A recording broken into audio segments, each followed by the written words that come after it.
The Seas. Written by H. P. Lovecraft and R. H. Barlow. Chapter 1. Upon an eroded cliff top rested the man, gazing far across the valley. Lying thus, he could see a great distance, but in all the sere expanse there was no visible motion. Nothing stirred the dusty plain, the disintegrated sand of long dry river beds, where once coursed the gushing streams of Earth's youth. There was little greenery in this ultimate world, this final stage of mankind's prolonged presence upon the planet. For unnumbered eons the drought and sandstorms had ravaged all the lands.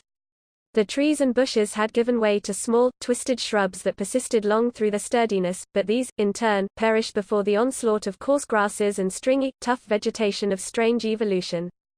The ever-present heat, as Earth drew nearer to the sun, withered and killed with pitiless rays. It had not come at once, long eons had gone before any could feel the change. And all through those first ages man's adaptable form had followed the slow mutation and modeled itself to fit the more and more torrid air. Then the day had come when men could bear their hot cities but ill, and a gradual recession began, slow yet deliberate. Those towns and settlements closest to the equator had been first, of course, but later there were others. Man, softened and exhausted, could cope no longer with the ruthlessly mounting heat. It seared him as he was, and evolution was too slow to mold new resistances in him. Yet not at first were the great cities of the equator left to the spider and the scorpion. In the early years there were many who stayed on, devising curious shields and armors against the heat and the deadly dryness.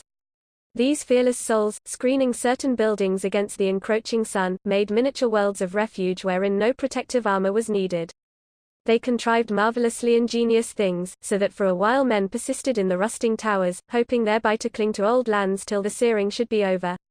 For many would not believe what the astronomers said, and looked for a coming of the mild olden world again. But one day the men of Dath, from the new city of Nyara, made signals to Unario, their immemorially ancient capital, and gained no answer from the few who remained therein. And when explorers reached that millennial city of bridge-linked towers they found only silence. There was not even the horror of corruption, for the scavenger lizards had been swift. Only then did the people fully realize that these cities were lost to them, know that they must forever abandon them to nature. The other colonists in the hot lands fled from their brave posts, and total silence reigned within the high basalt walls of 1,000 empty towns. Of the dense throngs and multitudinous activities of the past, nothing finally remained. There now loomed against the rainless deserts only the blistered towers of vacant houses, factories, and structures of every sort, reflecting the sun's dazzling radiance and parching in the more and more intolerable heat. Many lands, however, had still escaped the scorching blight, so that the refugees were soon absorbed in the life of a newer world. During strangely prosperous centuries the hoary deserted cities of the equator grew half forgotten and entwined with fantastic fables. Few thought of those spectral, rotting towers, those huddles of shabby walls and cactus-choked streets, darkly silent and abandoned. Wars came, sinful and prolonged, but the times of peace were greater. Yet always the swollen sun increased its radiance as Earth drew closer to its fiery parent. It was as if the planet meant to return to that source whence it was snatched, eons ago, through the accidents of cosmic growth. After a time the blight crept outward from the central belt. Southern Urat burned as a tenantless desert, and then the north. In Perth and Bailing, those ancient cities where brooding centuries dwelt, there moved only the scaly shapes of the serpent and the salamander, and at last Lawton echoed only to the fitful falling of tottering spires and crumbling domes. Steady, universal, and inexorable was the great eviction of man from the realms he had always known. No land within the widening stricken belt was spared, no people left unrooted. It was an epic, a Titan tragedy whose plot was unrevealed to the actors. This wholesale desertion of the cities of men. It took not years or even centuries, but millennia of ruthless change. And still it kept on. Sullen, inevitable, savagely devastating. Agriculture was at a standstill, the world fast became too arid for crops. This was remedied by artificial substitutes, soon universally used. And as the old places that had known the great things of mortals were left, the loot salvaged by the fugitives grew smaller and smaller.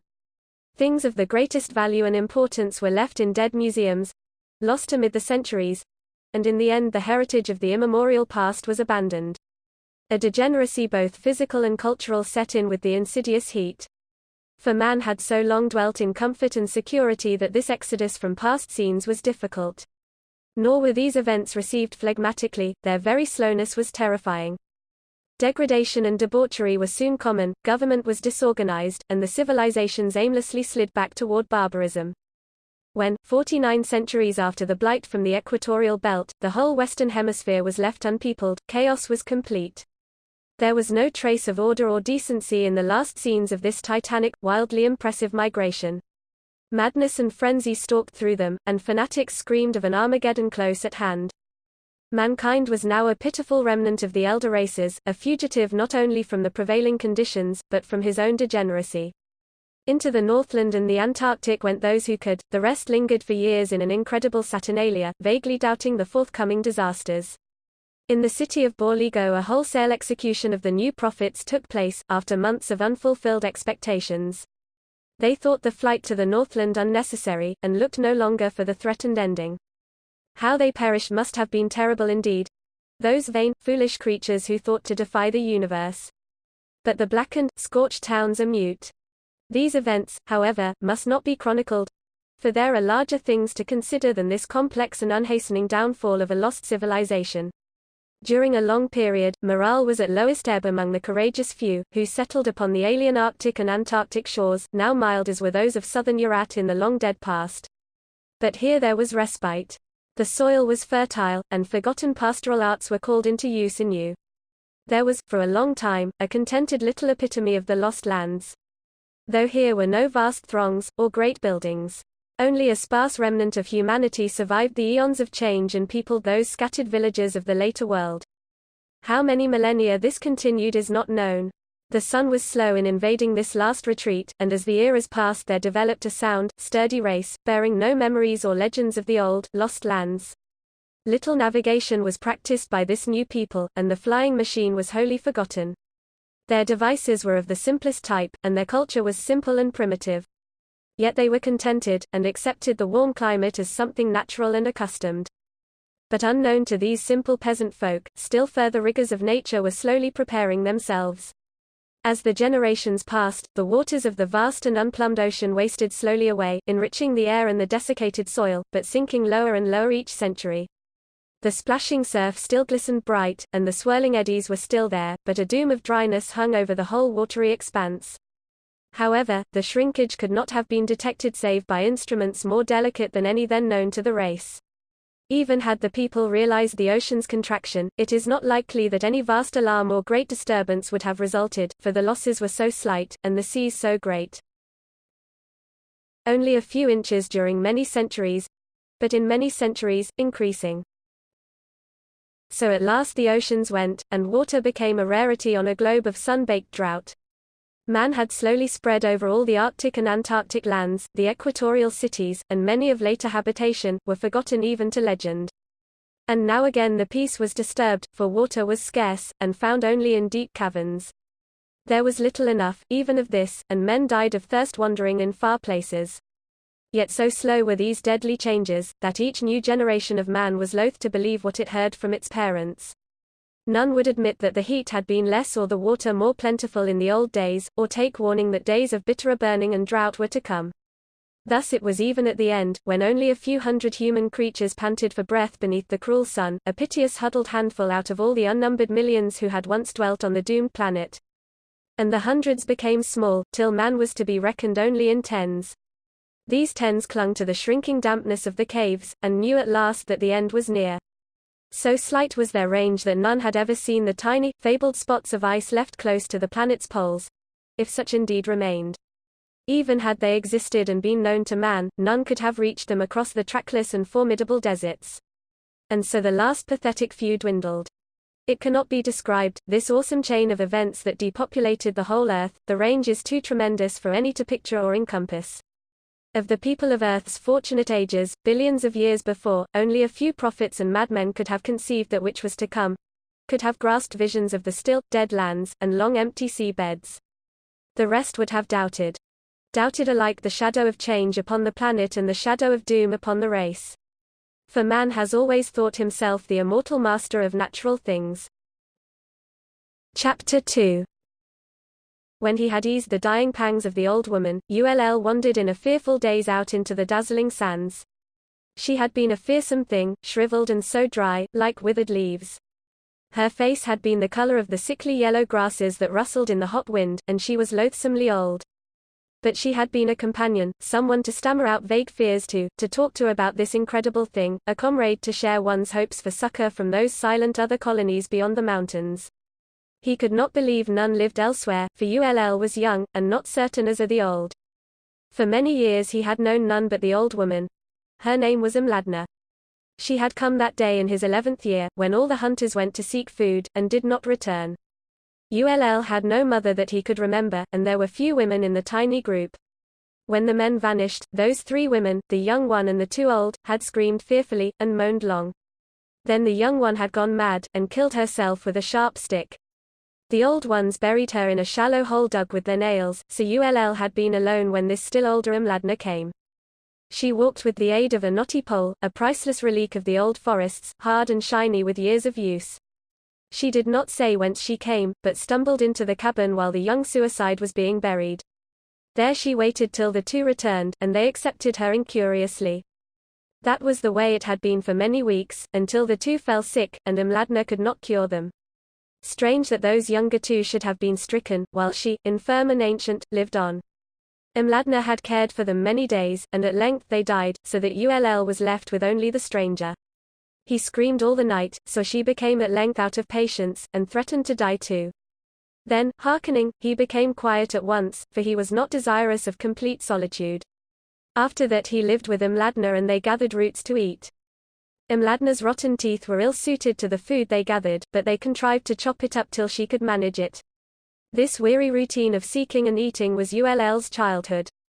Now he was strong, and firm, in his 19th year, and the old woman was dead. There was naught to stay for, so he determined at once to seek out those fabled huts beyond the mountains, and live with the people there. There was nothing to take on the journey. Ull closed the door of his cabin.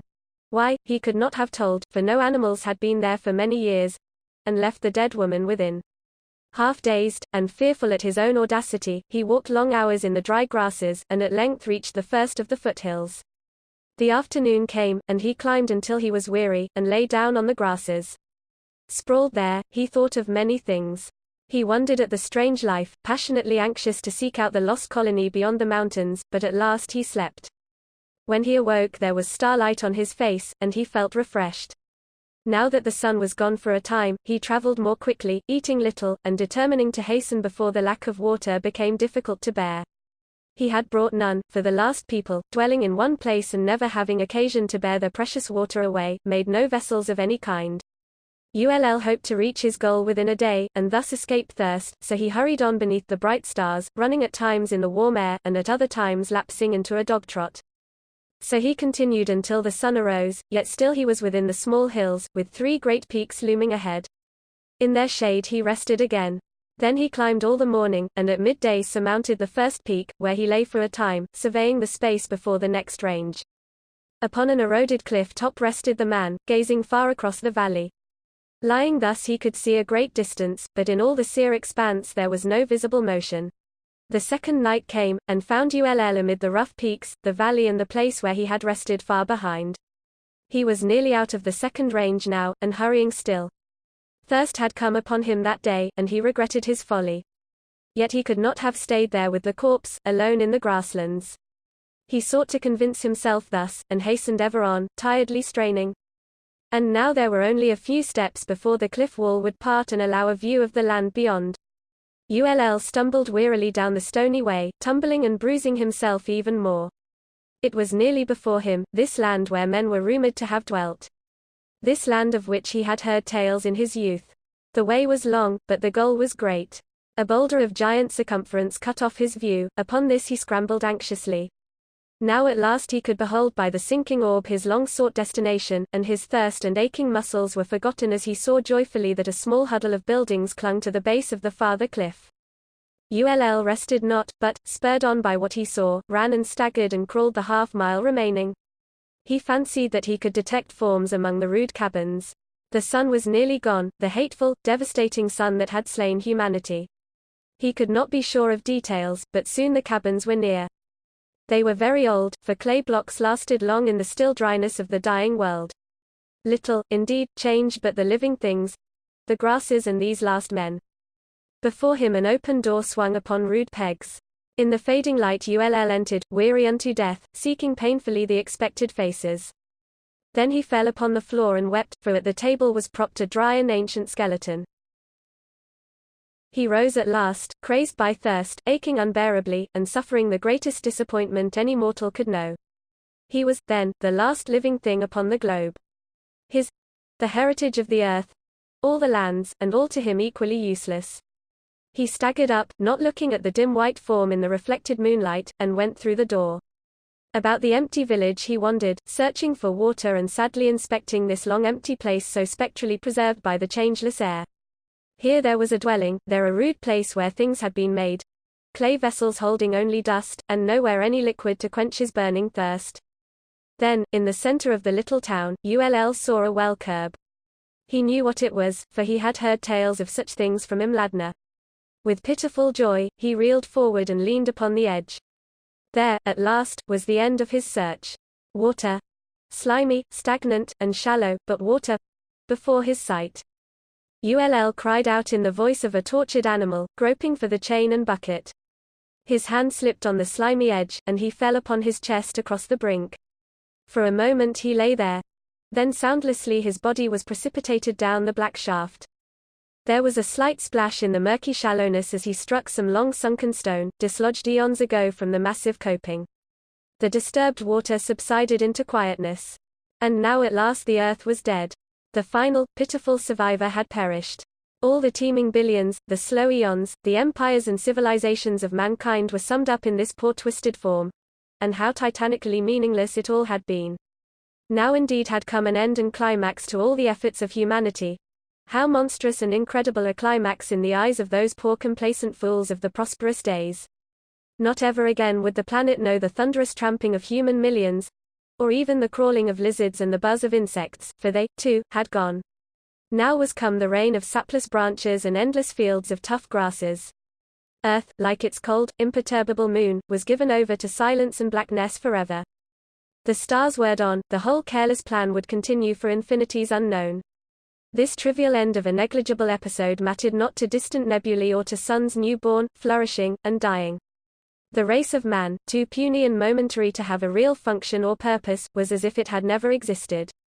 To such a conclusion the eons of its farcically toilsome evolution had led.